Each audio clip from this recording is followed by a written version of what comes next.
Hello, Internet friend. Today on Value Side, what the gas pump says about international trade. I'm David Ravel. Well, on Wednesday, the White House announced that the war on Iran would take a 2-week ceasefire. It was welcome news throughout the nation, but especially for the financial markets, which began the day with a tremendous rally. After all, it's the money people who understand the full financial ramifications of higher gasoline prices. The war premium currently stands at slightly over $1 per gallon nationwide, an added expense that many find difficult to pay. Simply put, higher gasoline and closely related diesel costs translate into higher prices across the board for all items transported to our local shops and stores. For weeks, the President has assured us that as soon as the Strait of Hormuz reopens, the price of gasoline will return once again to normal. And that is the expectations many have. Unfortunately, that's not how financial markets work. And most importantly, it underestimates the global nature of oil and gas trading. That's right, oil and all of its refined products, like gasoline, trade daily around the globe.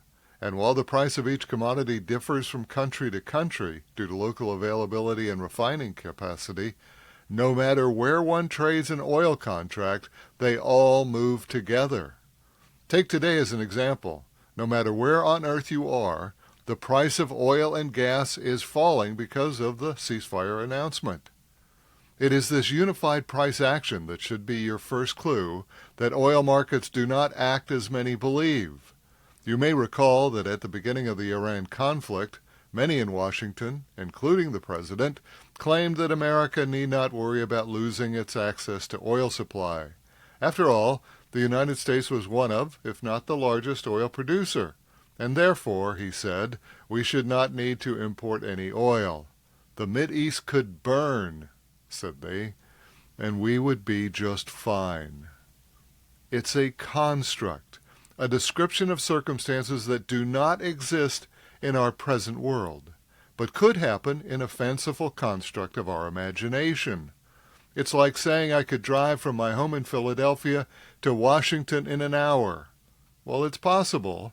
I could make that time, I suppose, but I would have to break every speed limit and likely blow up my old car in the process. There's a big difference between what's theoretically possible and what's good business practice.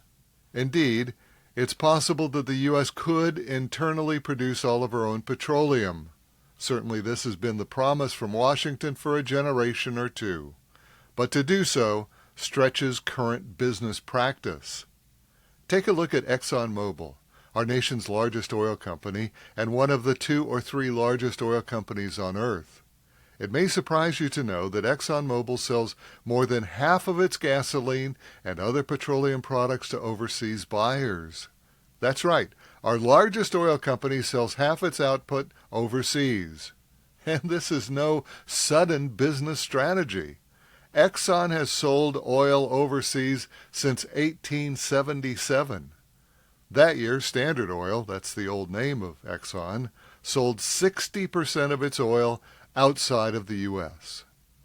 Through a complex series of agreements, treaties, and contracts, Exxon entered into ongoing sales and purchase orders with customers worldwide. It has given Exxon the diversification and steady demand needed to construct a global commercial giant. Sometimes offshore demand is stronger than domestic demand, and sometimes it's weaker. But over time it evens out, and Exxon is better off because of its global diversification. Were Exxon to break all its contracts and agreements with its foreign customers, it might be able to supply only the U.S.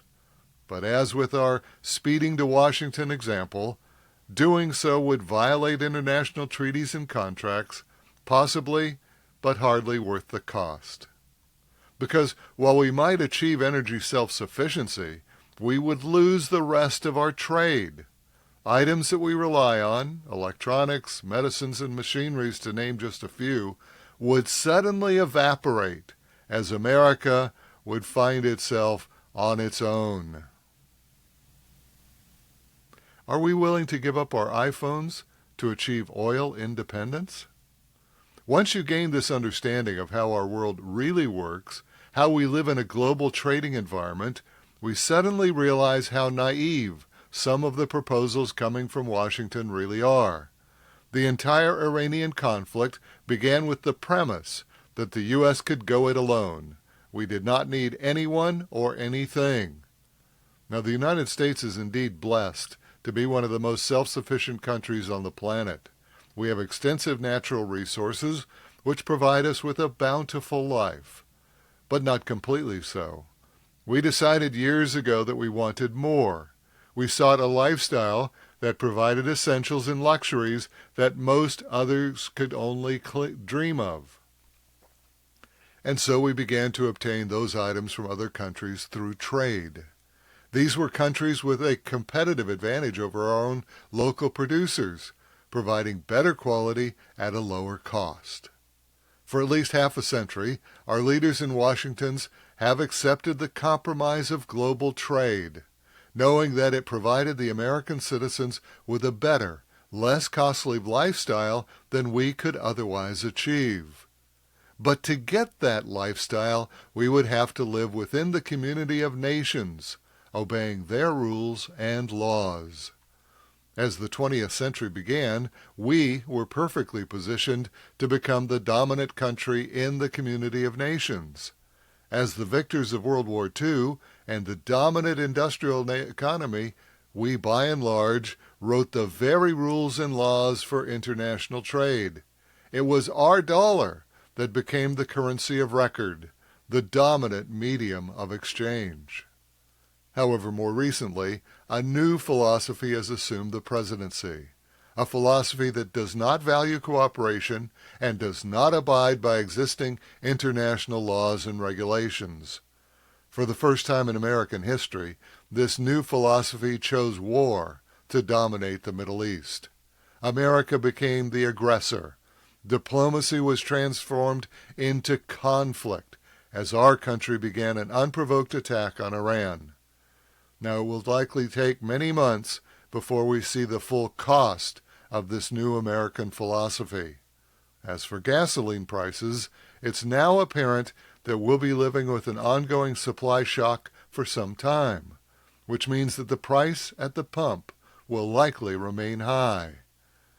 But what of the balance of our international trade? How will our trade partners, those countries we trade with, react? Will they ignore this new uncharacteristic U.S. aggression or retaliate against it?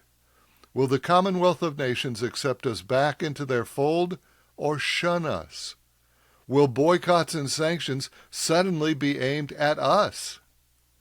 Now, the best measure of the renormalization of international trade will be the global price of oil, which we can easily track at our local gas pump. And that's today's Value Side. For all of our articles and podcasts, visit valueside.com. I'm David Ravel. ValueSide is independently written and researched. The views expressed are strictly my own.